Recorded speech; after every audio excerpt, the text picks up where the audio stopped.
say it now. I'm 53 years old now, and I'm like, I still don't know what I want to be when I grow up. So if you don't love your life, change it. Reinvent yourself every decade if you find that you're not happy with your job or your situation or where you're living. Guess what? You're not a tree. You can move, you can change careers, you can go back to school. It's never too late. And there's such a stigma, I think, of not just for women, but for all people. Like, okay, but I went to college to do this, so now I have to do this for the next 30 years. No, you don't. No, you don't.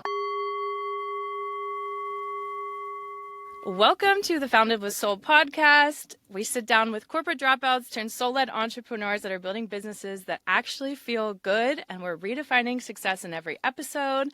Today, I'm sitting down with Kelly Morgan, who is the CEO and founder of Morgane's Fitness, a thriving gym and fitness brand with 4 locations across Western Pennsylvania. Kelly is a U.S. Air Force veteran who first built her career as a registered nurse before channeling her passion for health and wellness into entrepreneurship. What started as a college business plan during her BSN turned into a powerful community movement, helping thousands transform their lives through fitness and proactive wellness. Along with the 4 locations, Kelly runs a 90-day transformation program, teaches yoga, and trains the Johnstown Tomahawks hockey team.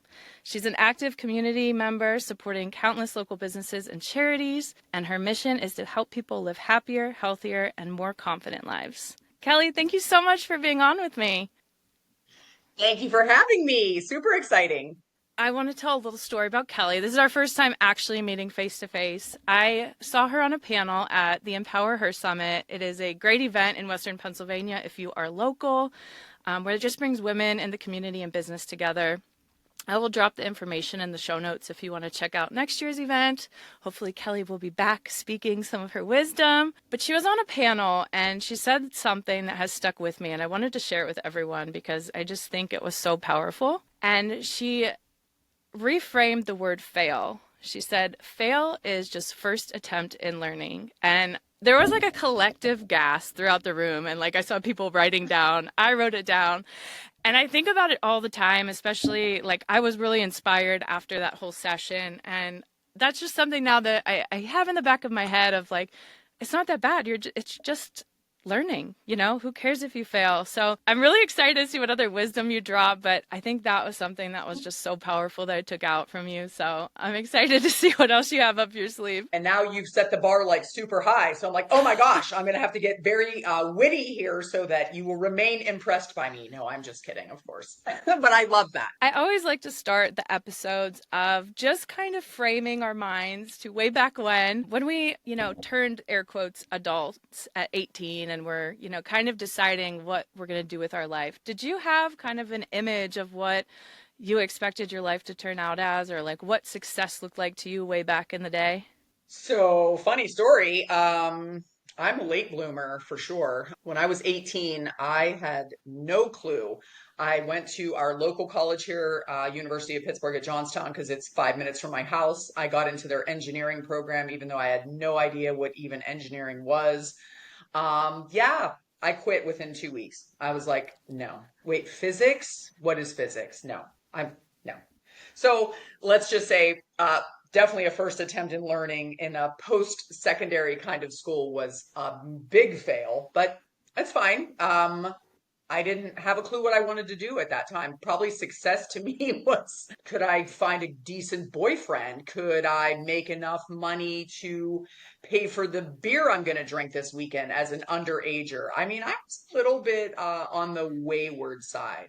Definitely lost. I had no idea what I wanted to do. So quit, dropped out of college, and I worked at our local, one of the local grocery stores. It was Buy Low at the time for like a year. I had zero plan. I was going nowhere. And then one of my friends that I went to high school with, he came home on leave from the Air Force, and we just got together and hung out and we talked about it. And that was the weekend. The following Monday, I went up to the recruiter's office and started asking questions. I left here. I left here 6 weeks later, and I went to basic training. And I, at 19 years old, no clue. After I first got there, I was like, "Oh my gosh, what did I do? Why am I here? What is going on?" Anyways, that's a lifetime ago. And one of the most pivotal decisions that changed the entire trajectory of my life. So I highly recommend for anybody who is even not sure, you know, I say it now. I'm 53 years old now, and I'm like, I still don't know what I want to be when I grow up. So if you don't love your life, change it. Reinvent yourself every decade if you find that you're not happy with your job or your situation or where you're living. Guess what? You're not a tree. You can move, you can change careers, you can go back to school. It's never too late. And there's such a stigma, I think, of not just for women, but for all people. Like, okay, but I went to college to do this, so now I have to do this for the next 30 years. No, you don't. No, you don't. College is college. It's, obviously if you're going to go for a skill, it's necessary, but there is no price on life experience. So how do you really know if you're going to love to do something unless you get your fingers in it and you actually experience it? And I mean, not like every 3 months, that's not a good, give yourself at least a year at trying something and go, not for me, but I don't know. There it is. So I'm about due. I'm about due for another life change because it's been a decade since my gyms have been open. Yeah, I also burn down my life and redo it every couple years, which is why we're on a podcast now talking about it because I'm doing that constantly. So you said joining the military was a really pivotal thing that changed the trajectory of your life. What are some of the lessons you learned in the military that you took to become a successful entrepreneur later in life? Oh my goodness. So the military is like no other when it comes to camaraderie because you are truly all there, a gamut of people from all walks of life, and you are on the same mission. So I love it. It's mission focused. It's not me focused. You become truly part of a team, and that's how you're successful there. So that has definitely carried me through, the last however many years of my life to appreciate being part of a team and really being part of the team, that everybody has a job to do. And if one person doesn't do their job, regardless of what it is, then the team will fail. So just things with that, learning how to be, I feel like I'm OCD by nature, but that definitely fed into it even more to have a process and type A personality and that there's a system and you follow the system. So, and especially when you know that it works. And again, things that I've learned over the years, though, there's not one way to skin the cat as long as the results end up being the same. But it becomes, if it's systematic, you don't really have to think about it. And when you have like an operation that's going on and then you have multiple locations, if the first system works, well, there's no reason to change that because there's so many moving parts. Then it's easy to have like that checks and balances because it's not like, oh, well, we're doing something different over here and then different over here, because it keeps it very straightforward for me, but also for the members. So then it's not confusing to the members because guess what? Life is complicated enough. You got to keep things as simple as possible because I hate to use the word idiot proof, but for me too, the phrase KISS, keep it simple, stupid, or keep it stupid, simple. Because, again, not to be offensive, but everybody's offended by things these days. And like, stop it, get some sense of humor. Let's get some fun back in this one short life that we all get. Yeah, and I think that whole community thing is so important because you've created such a community and maybe in a more rural area, right? You're not in a big city. And so that I think is so powerful and a testament to you as a person and what you created with your teams there. Was the military kind of your catalyst into fitness, or were you already kind of an athlete in some way? Yes, it was definitely the catalyst. I mean, I'm tall. I'm shrinking. I was 5'9", a little over 5'9" at one point in time, but always athletic, not super duper coordinated, but definitely athletic. But I was in the color guard, thank you, proudly so, in high school, much to my volleyball coach, gym teacher. She was always like, you need to play volleyball. And I was like, no, I don't want objects flying at my face. No, no, no, no. So, anyways, I did not have that kind of drive for that competition when I was younger like that. I think I was very shy, believe that or not. and I was afraid to be embarrassed of making a fool of myself or not being good at something or the pressure of performing in that kind of arena at that time. So I didn't. So I'm sure that I missed out on some opportunity because I probably cared what people thought back then. So yeah, I've come a long way since then. It's a good thing. But you know, I they think say it that your inner child there. I mean, your inner child is there. And so now it's like, if you could sit down and talk to your younger self, what would you tell her? And I was like, oh my gosh, how much time do we have? Because there's so many things, like just there's so much growth that has happened over, decades, but that's what needs to happen. Change is inevitable. It's not good or bad, but you're either progressing or you're regressing. And again, knowing that we all get one short life to be here on this earth, you can either really go for it or you can not go for it. And some people, it just takes them longer to get where they need to be on maybe a launch pad to go. Or sometimes, it takes something incredibly painful or negative for reality to set in, and then you wake up and you're like, oh my goodness, okay, like I'm whatever. Believe it or not, my 25th birthday was the hardest birthday I've ever had. And that's because at that point in my life, I was not where I thought I should be at 25. And I thought, oh my gosh, I'm a quarter of a century already. What am I even doing? Even though I did my 5 years active duty. I was in school to I was going to become a PA was my plan. I still was living in California after I got out of the military. And still, I was just not content.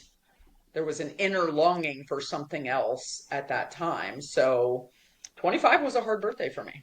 so funny you say that because 25 was also my quarter life crisis where I changed everything. So we have that in common. And it was like a snowball of bad circumstance after bad circumstance. And then I just had to dig myself out of it. And that kind of catapulted me into self help and discovery. And I kind of learned I was living for everybody else, for myself. And I feel lucky that it was at 25 and not, at 50 or 60 when a lot of other people kind of realized that. So I understand. Talk to me a little bit about kind of that transition out of the military. You were nursing then, or you were in school. Tell me a little bit about kind of those early years into the, I guess, corporate system. Yeah, so that's 30 years ago. So I got out of the military when I was 23, active duty anyways. Then I stayed active reserves for just a year. But I was stationed at Travis Air Force Base, so I stayed in California, and all like my job description in active duty qualified me to test for LVN board in California, which is LPN back here, which of course I passed it. And I was then licensed in the state of California, and I worked at county jail, YOLO County Jail. True story. Isn't that funny that it was called YOLO? I know. I think about some things that you just can't make up in your life. So it was, yeah, YOLO County Jail. And I I liked it. I mean, it wasn't super scary. I'm a pill pusher ultimately. In there was 500 inmates, and it was not like a maximum security type thing. It was, mostly misdemeanor stuff like that. We did house 70 some federal inmates. So they were more like white collar crime, like embezzling or like running big drugs, those kind of things. So they were actually very smart and educated individuals. So yeah, I worked there for, oh my gosh, 6 years, I think, as a nurse. Nurses, cops, they go together. So I, dated a few people then, but I was going to school getting my prerequisites to go into the physician assistant program. And well, God had other plans, and I fell in love at the time. I got pregnant, and changed, that also changed the course of the next pretty much, well, my son's going to be 27 years old this month. So yeah, it changed the whole path of the whole PA thing. I did finish, and I went back and finished my RN instead. So I finished that in 2002, and then I moved back to Pennsylvania with husband in tow and my almost 4-year old son.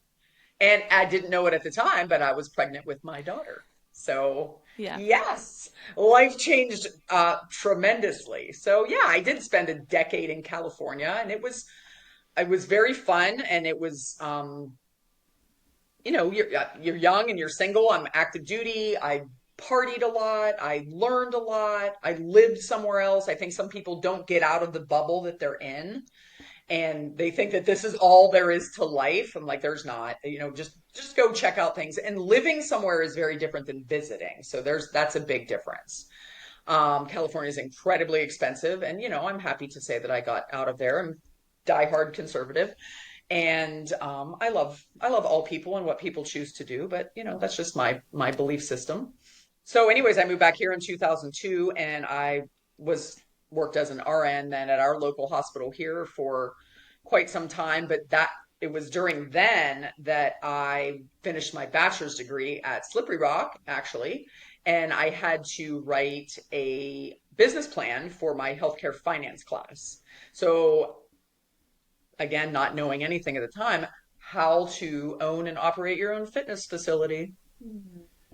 So that happened in like 2004, somewhere around there. Finished my degree in 2005. I have, two little kids back here living life.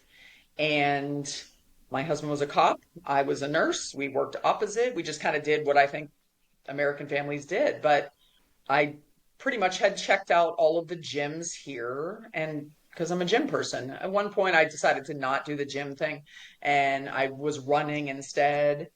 And then you remember the firm? You probably don't even remember the firm. You're too young. They're like DVD videos that you did at home, and there's like they had the right idea back then. I'll give them credit. They at least were using weights and steps and things like that. So I would do some of those at home. Plus, it was just easier because little kids. But anyways, just fast forward.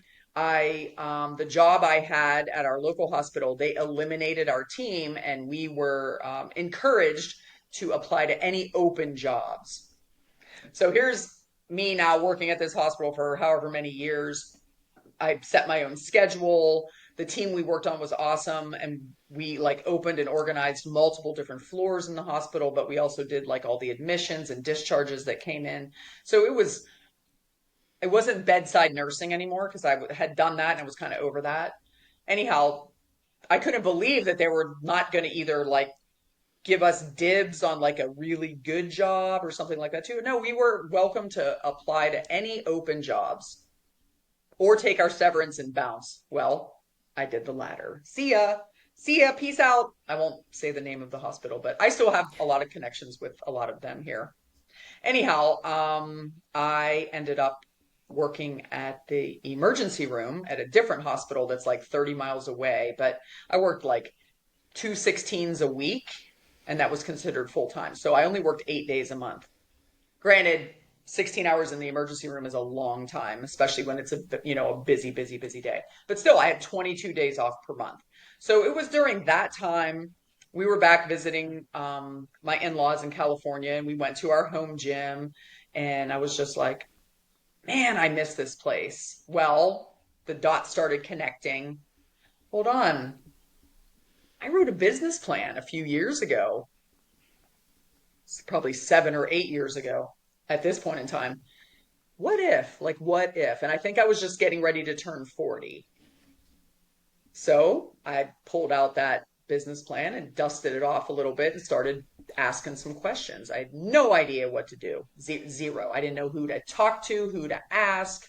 But again, ask the right questions, get the right answers, and God will put the right people in your life. So I went to St. Francis has a small business development center, and they dusted off my business plan, and their marketing graduate students actually will do a full market analysis for you at zero cost. And if you can convince them, it's almost like a Shark Tank thing, but for real, and local. If you can convince them, you'll get thumbs up for SBA funding. Well, guess what happened? We're like winning. I put all this work into this business plan, shopping around, looking at maybe some buildings. Because again, this was all just super duper new to me. Well, super excited. Go to the local banks. Here's the performas. Here's the plan. Da da da, whatever. Well, the door slammed 4 times.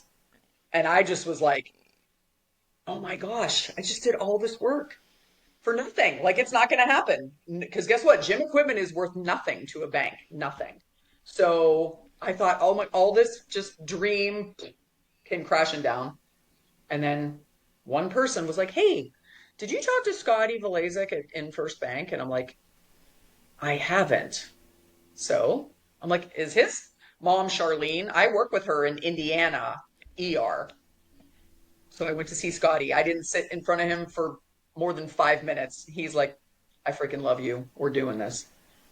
And we did it. So, boom, back in the game. So, anyways, I could go on for hours of the mistakes that I've made, of just problems that have come up that you're not ready for. Some I handled not properly. Again, fail, first attempt in learning. But you can only fail if you don't get back up. And once you're a small business owner, it is not what you do. It is who you are. It's who you become. It's your identity.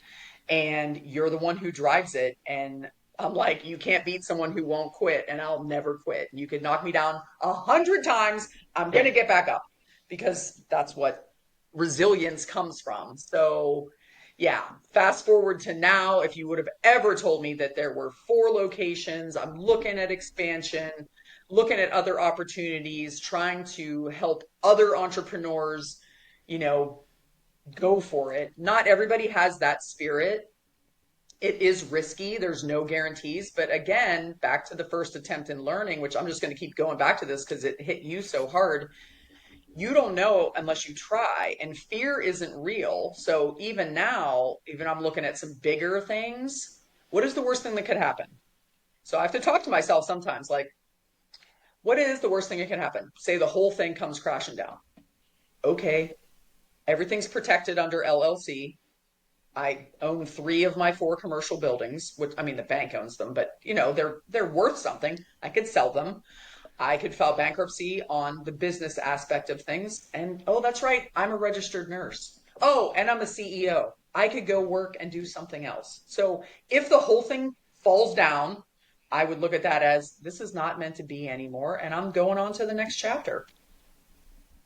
You can't learn I how to love swim that. if you don't get out of the boat. It's so true. And I want to point out one thing about the colleges usually always have some kind of entrepreneur center. I know there's one at Duquesne as well, like if you're in the Pittsburgh area.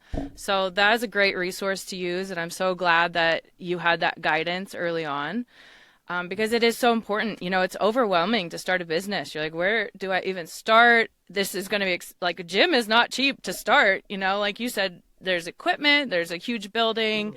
And if there's nothing like it in your area already, the bank is like, well, how do you know this is going to work? And like you said, 4 people said, no, get out of here. I'm not interested. Exactly. So yeah, the perseverance is so important. So you got funding through an SBA loan. What I'm really curious about is you got 500 members to sign up that first month. What did you do to make such like a movement happen? Because that is extremely impressive. It's so funny. I just had this conversation with somebody else this morning that called me, that is in Pittsburgh Business Exchange with me. And he's like, that just like, how long did you promote that for? I'm like, maybe a month. But here's the thing. I live here. I'm a gym person. I had been to every gym. I knew what they all had to offer. I knew I was always left wanting more. and knowing that I had something that was all, except it wasn't 24/7, my home gym in California. So winging a prayer, like this is going to work. Like I really prayed about it and I'm like this is going to work. Once we knew it was a go, the funding happened. I remember sitting with Scotty in Best Way Pizza on February 24th of 2012 signing all these loan docs going, oh my gosh, I feel a little bit sick. Like, what are we doing here? 40 years old. My parents had to co-sign. His parents had to co-sign. Like, it was crazy what we had to do to get like $200,000. Okay. Because that was an astronomical amount of money at that point in time. Then we had found a building, not to buy, but just to lease. Things I'm factoring in this $200,000, which does not go very far when you need all this gym equipment. We had not factored in the cost of the renovations and how much that was going to be. So, contractor who built out the first gym, he financed it 7%, but whatever, Well, it needed to be done. So, that's anyways, cheap these days. right, and this was 13 years ago, so 7% was a lot. But what choice did I have? And again, even before picking that right space, there wasn't, like you said, it's a gym. It's not like a little coffee kiosk. Like it's big overhead. So once I knew that it was going to drop, boom, like started putting it on social media, got website originally done, got it on 2 billboards that it was coming. A friend did the logo. So all that is happening. So people are talking about it. My husband was still going to one of the local gyms. So he's telling everybody there, of course, who's coming to a new gym? The gym people, because they're going to come check it out. So anyways, whenever it was targeted to open, I was hopeful for like the end of March, early April of 2012, because we had signed, like you have to start making payments, and I'm watching like this teeny tiny amount of working capital disappear very quickly. And then we're getting notifications from the equipment company that it wasn't going to arrive on time. So it was like super duper stressful. So I remember we actually pulled the trigger and did like a pre-sale almost. And I think it was Friday the 13th, April 13th, 2012. There was not even equipment in there yet. There's a line out the door, people coming in to join, just walking through, and there's not even any equipment in there. Like it will blow your mind. Well, then finally we officially opened, and then equipment got in and stuff like that. But we had no treadmills. The treadmills were stuck on a boat coming from China for like 2 months. We didn't have any treadmills for 2 full months, and we still had over 500 people in that first month. So I was like, okay, like we didn't do a sale, not nothing. Like this is we're open now. Like build it and they will come. People came. It was crazy. But anyways, I am ER nurse by trade, so I know what room you're in and what's wrong with you, but I don't know your name because in 2 hours you're somebody else. And that's just how my brain works. So this was just different. So I made myself learn like 10 new people every day. So I learned their names because people love that. And you should know your people. So, I mean, I'm there every day, all day. It was me and a guy that worked in the evening. And then we had a daycare at the time. So we had a morning person and an evening person. So, yeah, I knew almost everybody. I knew who worked out with who. I knew what times they came. I know what sounds they make. I know if they left something laying around. It was crazy because I was there like all the time. And it just became like automatically such a community of people that were just happy to be there. The treadmills eventually came. The equipment company was terrible.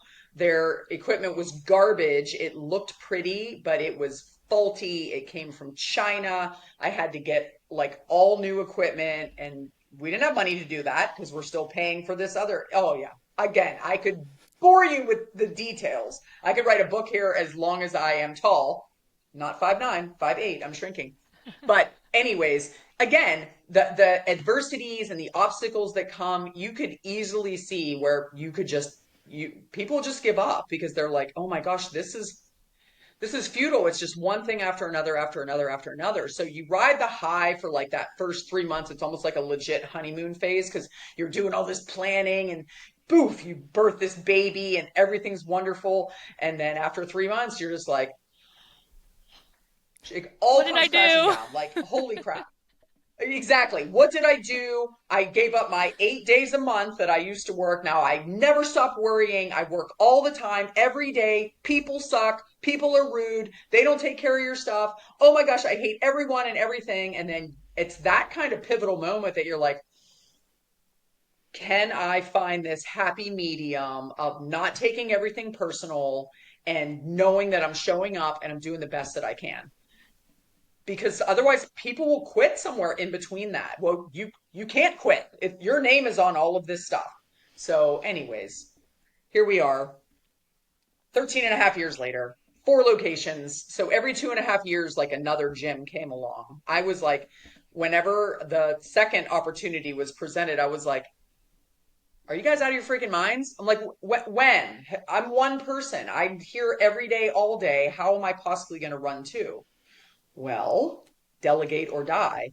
So there's stories behind all of the things. When I look back now, I just see how, God put the right people in the right places at the right time, even if it was one phrase, one statement, just, even like, you don't know me from Adam, or from Eve, I guess I should say. At the Empower Her Summit, one thing that I said that really stuck out, and you're like, oh my gosh, this is glue. Like I can't even get this off me, and I don't want to get this off me. It's those kind of things that I remember like yesterday, and it could have been, a decade ago.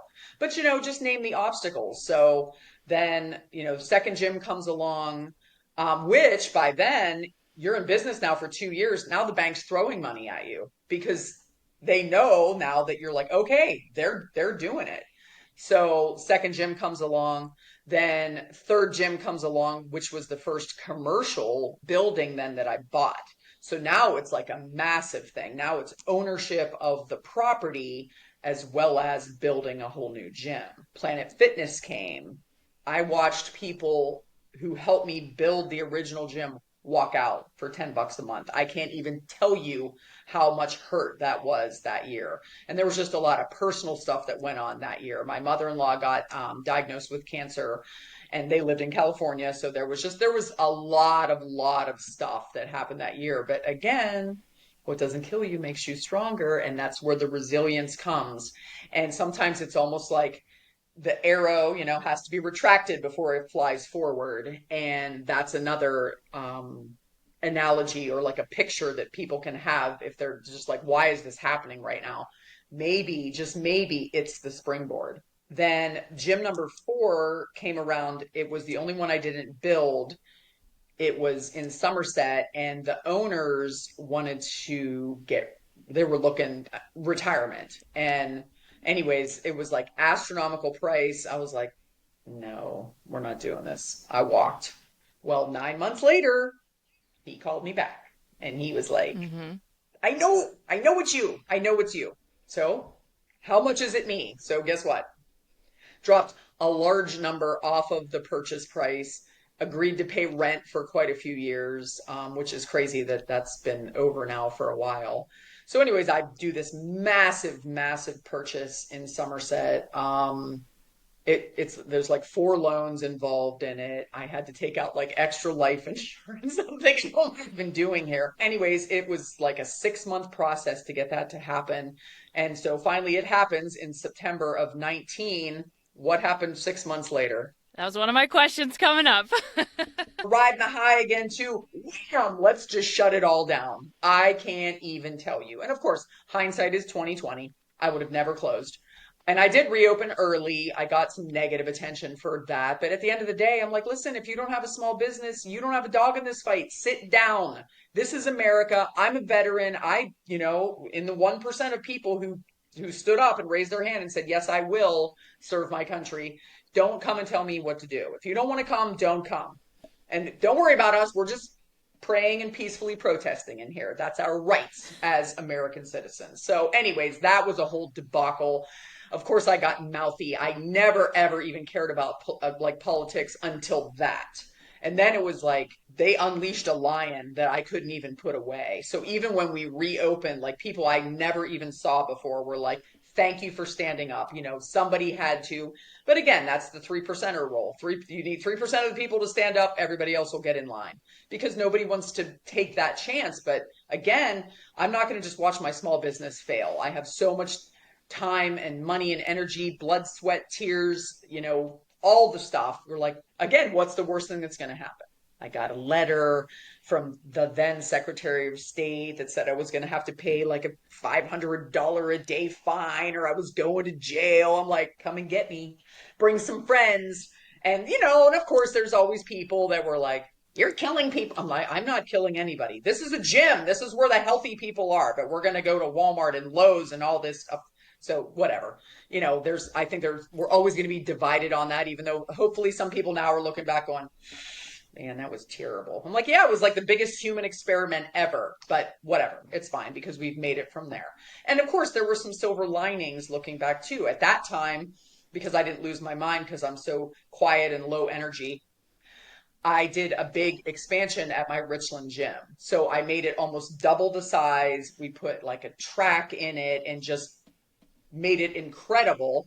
And because I'm a small business and I answer to, and my members, of course, I don't have a corporation. So Planet and all of the big corps had to stay closed. And I was open. So guess who jumped? A lot of people came and then they saw the expansion and they were like, holy crap, this is amazing. I'm like, I know, just built that. So, anyways, those were some perks and some, little silver linings amongst all of it. I mean, that was a big obstacle. And then my husband passed away at the end of 22. So that was not, he got sick in 21, but nobody saw that coming. So, anyways, that happened. That's crazy. That's almost 3 years ago. And then just multiple other things come forward, whether it's, the price of everything, which has gone up. And I still have yet, I have not, I'm the only local gym that did not raise my price. So it's still flat $35 a month, even though all of the costs are higher. The last thing I was trying to do was squeeze people because I know that it's tough and I know how expensive everything is. So is it always going to stay 35?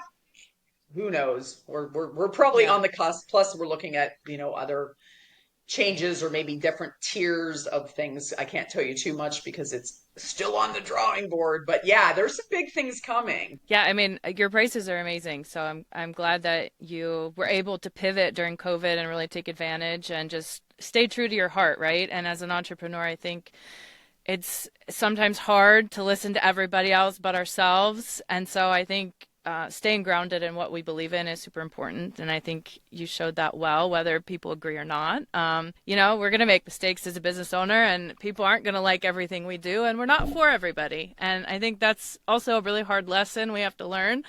But I'm Yeah. I'm happy that you shared that story, and I think other people can relate. So yeah, I'm so sorry about your husband passing. How was that like having to, go through the grief and show up as a leader and manage your business? Because I can imagine that was incredibly difficult. That could be its own story someday. I won't give you all the details of that, but honestly, it was unexpected, but at the same time, it was almost a relief because Hmm. there had been mismatched energy for a long time. And he did not carry his weight in the business. So I was the driver always.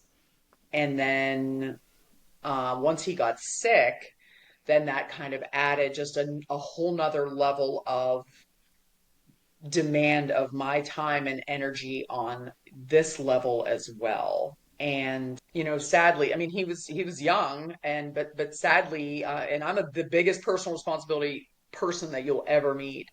A lot of his issue was ended up it was self-induced. Like he did not take care of untreated high blood pressure in his 30s. Well, guess what? That will kill your kidneys.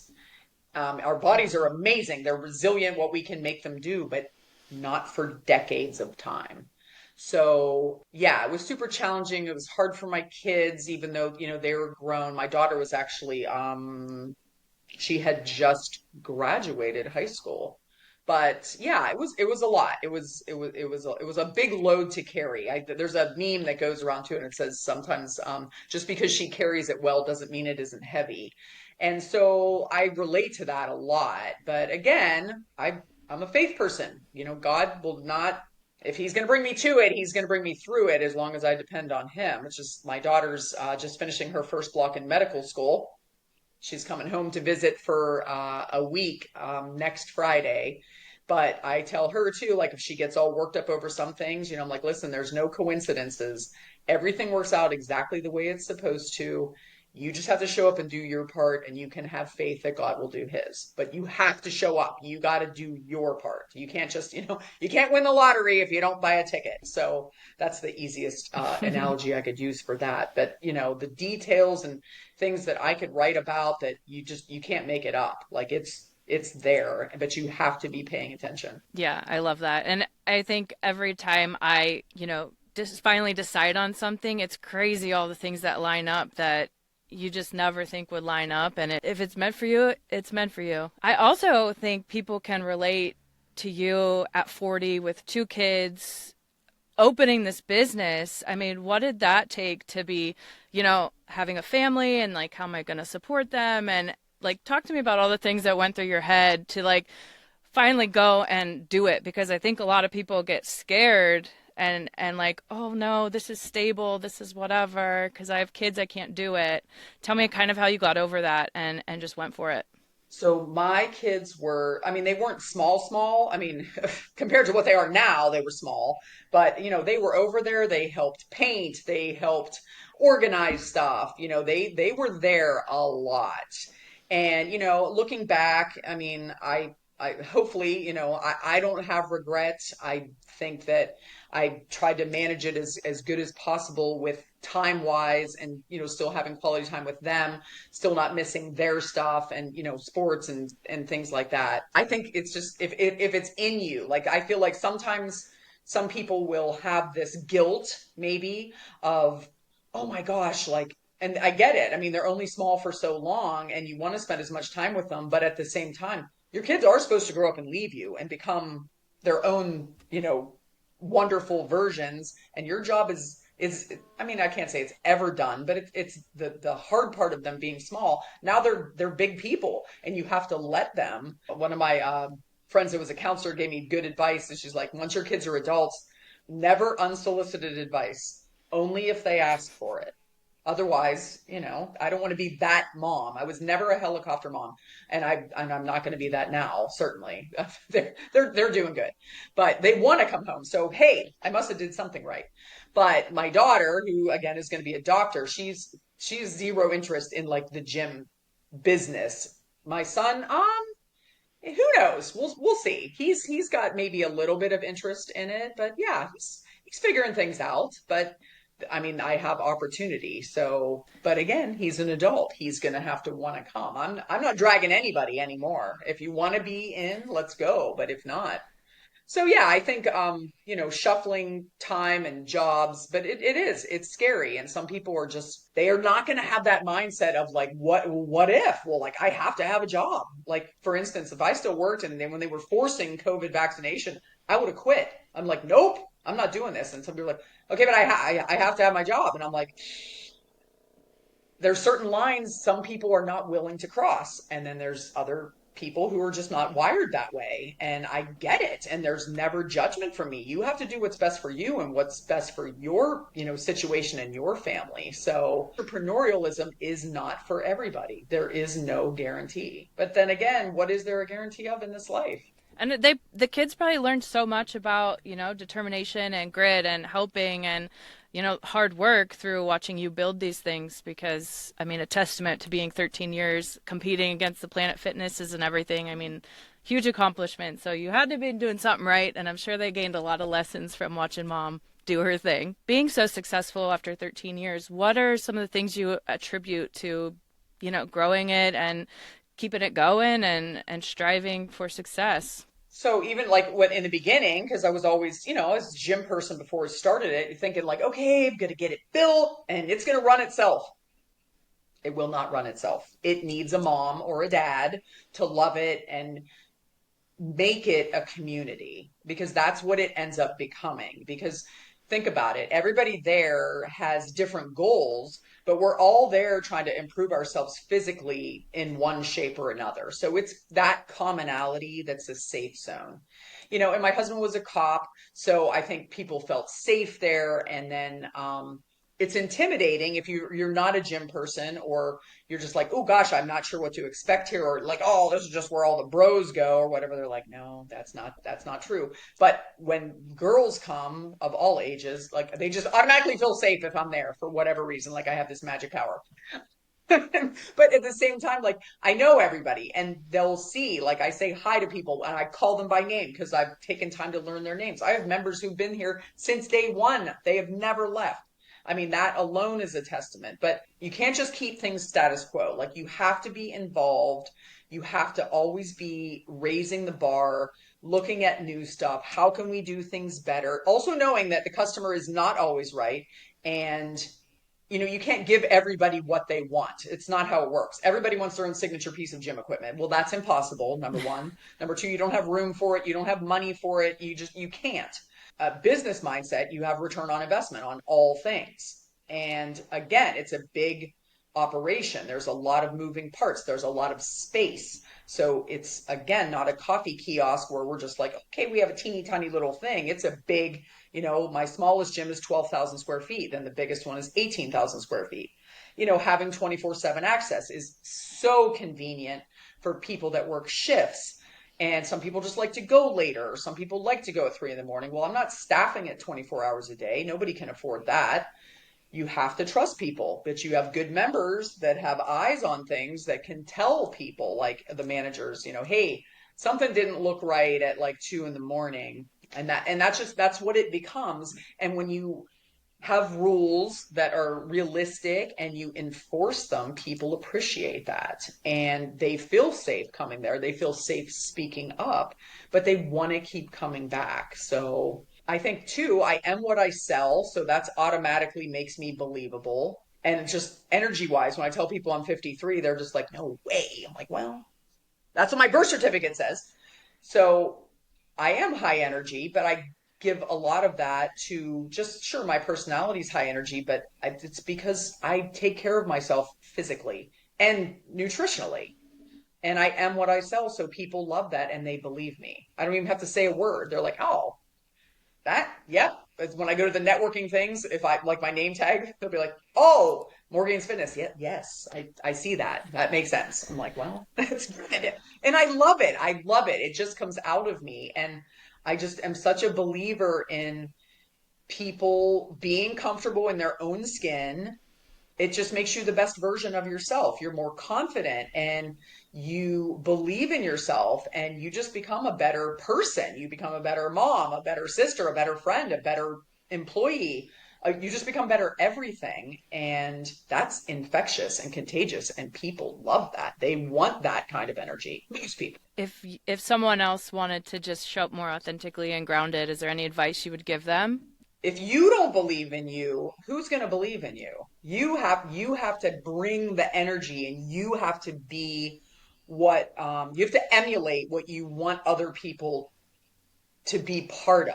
You can only fake it for so long. And I get it. Everybody's got a bad day here and there too. I'm not saying you got to show up and be like, oh my gosh, everything's amazing, because it's not always, and we know that. But again, being authentic and genuine and really caring about people and caring about what you do, it just shows. I think it's in, whether you're own a gym or you're making coffee, you do the best that you can. And I always tell people too, are you in it for the mission or the commission? Because if you're in it for the money, I'm gonna own a gym and be a millionaire, I'm like, good luck with that. So you better own about 100 of them. You can always make more money, but that's money doesn't equal passion. Something else that you love, love, love, that it makes your heart beat faster and you get excited about it and you want to share it with people. And if you can find that thing and get paid for it, you win. You are winning. And again, if 10 years from now you don't like that anymore, do something else. You have the choice to change it. But I think some things seem like a really good idea and people don't realize how much work it takes to drive it. Like you can't just, oh, okay, cool, I'm going to open a business now and I'm just going to sit here and I'm going to put my business card somewhere and everything is going to just be awesome. I feel like there's a lot more to it than that, especially depending on what your category is going to be. You know, you have to research it. How much competition do you have? And a lot of people get a wild hair, I think, sometimes too, and they're like, oh, I can totally do that better than that person. Is that passion or is that something else triggered and then they are shocked that they end up failing because they're not in it for the long haul? So for the entrepreneurs out there, I would say wherever you live, wherever that may be, see a need and fill the need, offer great service, a reasonable cost, especially if it's something you love, you're going to win, but you have to market yourself too. And you can't stop marketing. I get it. What do you have control of your costs? Not your mortgage, not your loans. You don't, your utilities, that's not negotiable. So what do people do? They have control over payroll and marketing. So those two things kind of will shrink as much as possible when you think things are super duper tight. You can't not market. You have to always be marketing in some way, shape, or form. Do you need to put, is there a magical formula like, oh, yeah, you got to put 7% of your gross revenue in marketing? No, I disagree with that. In fact, believe it or not, I don't even operate this thing on a budget. Every single month when I go in to see the girls at my bank, in First Bank, love them. Bills are paid this month, girls. No guarantee for next because you don't know what's going to happen. And here we are, month after month after month. Is that the smartest strategy? I'm sure the powers that be in finance would be like, that's dumb. You should probably do this, that, and the other. But at the same time, I'm just like, it's still here. We're still here and we're thriving. Like it's going good. And I'm out and about and I see people and I just encourage whatever, whether it's come to the gym or, if you're miserable in your life, change it. What is making you miserable? Change it. Yeah, so that's a good segue. I always like to ask about marketing and what you've seen work, what you haven't seen work. Give me a little info on what you do there and what seems to kind of work as far as attracting new members. So it changes. And as soon as you think that you have it figured out, it changes again. Spend any money ever on like social media ads or Google ads? Never. And I get it. They're targeting all these people too, but still word of mouth, especially when you live in small town America, word of mouth. I've definitely done billboards. I always do TV in the fall. I do like a special with our local TV station. It's Friday Night Lights, it's called. And it runs for like 2 months. And so I do that. I sponsor Wendy Bell. She's conservative radio talk show host that is self-syndicated now. I've sponsored her, so she talks about me every single day. That's 6 million podcast downloads. So I'm also working on, see how things change. I'm working on like my 90-day program that I do with people. I'm trying to get a fully remote recipe because I can't answer 6 million people. I couldn't answer a fraction of that. So can you duplicate yourself? You can now with AI stuff because I answer all my own emails. So say, for instance, you're like, "Ooh, I like this 90-day thing."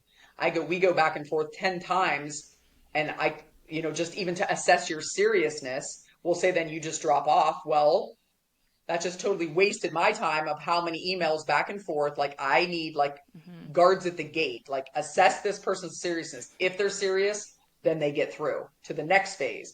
If they live in Alaska, they're not coming to my gym. They're not coming to do testing with me, but they can still follow the recipe. It's evidence based and science backed. And I have enough testimonies that prove that it does work, but you have to follow the recipe. Just like when you make a cake, you have to crack the eggs, right? You got to follow it. No, I think that's great because I think so many people get caught up and I need paid ads, I need all of this. And I love to ask people that are actually doing it in small business to learn what is working, because everyone on the internet has this magical program or formula. And again, community keeps coming up, right? You've done an amazing job of just getting out there and marketing yourself and being who you are. You're fit. Your arms Mhm. are amazing, by the way. At Empower Her, I was like, I want her arms. If you don't, go to YouTube and look at her, if you're just listening to this, all of those things make such a great recipe. And marketing is so much more than just ads or getting out there. It is the service, it is the price, it's everything that, you learned the 4 P's back in college that no one talks about those anymore. Product, price, place, promotion. Marketing isn't just social media, it's everything that goes into the cake to bake it. So I love that you said that, and I think people throughout the whole episode can see why you've been successful for this many years, up against corporate that are spending billions of dollars a year on marketing. Billions. Say, I would rather invest like back into the business, back into my people, because that's what makes it different. Like, well, why is your gym different? I mean, I get that all the time. I'm like, well, because I own it. Duh. No, I'm just kidding. Woman owned, veteran owned, um, different mentality. All again, it's community, and we've never been just about like treadmills and trends. Definitely not that. Not pills, no gimmicks. Like I tell people all the time, I'm not selling fun. I'm selling practice, sacrifice, and discipline. We don't like those words. We want everything right now. Well, that's not how this works. Especially you take a woman over 40 with a wicked looking body, that's respect automatically because she has earned that. She didn't buy it. She didn't steal it. She didn't wish for it. Well, she might have wished for it, but she worked for it. And that speaks volumes right there. But the other thing that I learned over time, and again, I've done some marketing things that are like, oh gosh, never, never again. Like, for instance, like the Wellness Expo, where you go get your table and sit for 4 hours. I have zero interest in that. It is not the best use of my time. You can get out there and you can educate the people that show up to some of those, but unless it's like targeted to like an older population, like, hey, this is what we have to offer here, or you can even, I've done this, I'll connect with that person's HR department and I'll bring them like my brochures and things like that and say, yes, we take silver sneakers. Yes, we take these things, but you got to come. I want people to come in. But once I started joining like the different networking groups and getting involved in that kind of stuff, that's where I really feel like things took off a little bit more because I remember once someone said to me, why are you staffing this gym still? And I'm like, well, because it's mine. I want to have, because I used to staff each one day a week. They're like, this is not the best use of your time. People are not just coming into the gym. You got to go out and get them. Yes and no. Like, I'm not dragging anybody in. Like, I want you to come here. I want you to want it like I want it. It's just therapy now. If I don't lift heavy weight within 2 days, going to jail right now is not an option. So you can't punch people when you're an adult. I'm just kidding. Am I though? So once I started networking though, and then more people would see me out and about and know that I am what I sell and I love it. And I can talk to anybody. And I'm like, I don't care where you're at. I don't care where you want to start. You come in here and we will teach you how to do this the right way. And it's lifestyle. It's not skinny for summer. We're not taking shots. We're not doing any of this crap that who even knows the negative effects of all of that stuff. Our bodies are unbelievably, divinely designed and they will work, but you have to do it the right way. Otherwise, I don't know what those side effects are, but once it just becomes part of you, it all is like magic. Like I said, you just become the best version of yourself. You stand taller, you breathe better, you sleep better, you just are better. Who doesn't want that? I mean, it's infectious, it's magnetic, it's attractive to anybody and everybody. Maybe not. Maybe some people are annoying. You said it earlier. Like I'm edgy and feisty and I can be in your face a little bit and I'm not for everybody and that's okay. But just like all people, I'm like you've been walking down the wrong road too long. If you're why? I want to lose weight. Do you want to lose weight or do you want to be healthy? There's a reason. Now that's a reason because I don't want you to lose weight. I want you to build muscle and increase your bone density, which would actually make you heavier. I want you to lose fat. It's improving your body composition. It's not losing weight. And there is a formula that again is evidence-based, but you have to do it the right way. Of course, I want everyone to join the gym, but it is 95% what you put in your mouth. And Mm-hmm. people underestimate how much they eat. And we don't need it. I mean, our bodies are designed to, walk 40 miles a day and find food. Well, who's doing that nowadays? Nobody. Nobody's got time for that. Or running from a T-Rex. You got to have enough stamina to run from your T-Rex.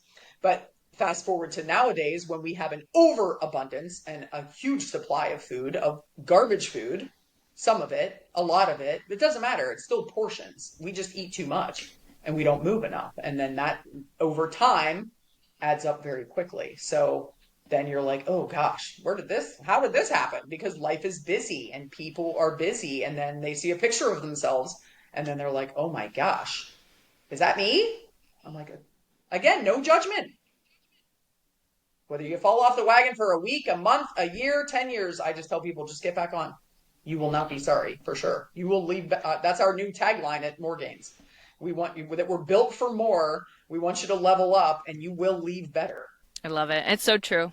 Once you start feeling better from the inside, it just radiates It is true. in every aspect of your life. I've enjoyed our conversation so much. Question I ask everyone is, how do you redefine success now that you're an entrepreneur? Oh gosh, what is success? I think you change your mindset from like my bills are paid to your own happiness, which is a choice. And if you love what you do and you wake up every morning and want to see what that day is going to bring for you, that's success. Love it, love it, love it. Don't wish your life away. I'm like, because it's happening fast, people. And you only get one. You only get one. And if you're not happy, choose to be happy or really figure out what part of you is not happy and change it and do what makes your heart beat faster. I'm with you on that. Okay, so you have a 90-day program. You have 4 locations if you're local to Western Pennsylvania, Johnstown, Somerset area. Tell us what else you're doing, how we can find you. Give us a little commercial.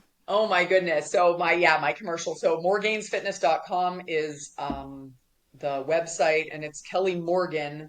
Get it? More Gains Fitness. So it's MORGAINZ fitness.com.